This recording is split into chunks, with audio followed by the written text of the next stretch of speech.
So you're thinking about selling your co-op here in New York and you're not sure what items you're going to need.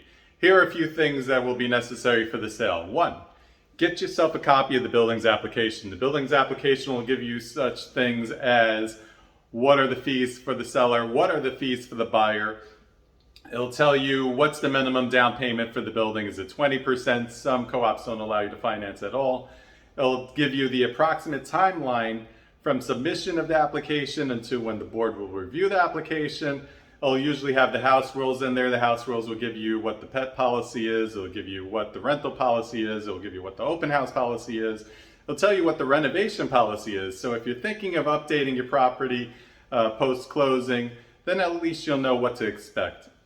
Once you get to the accepted offer, you have the contract out to the buyer's attorney. The buyer's attorney will want to do their due diligence. So one of the things they do is they go to the management office, they read the minutes of the board meetings. Then you'll also need to supply the last 2 years building's financials. They'll tell you what's going on with the building.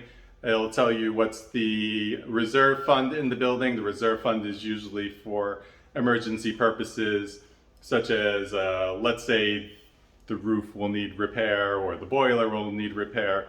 That's what the reserve fund is there for. The last thing you'll need is an item called the offering plan. The offering plan is a thick book. A lot of these buildings actually these days are technology savvy. They might have an electronic version as well. But if you get all these items ahead of the sale, you'll be a lot better.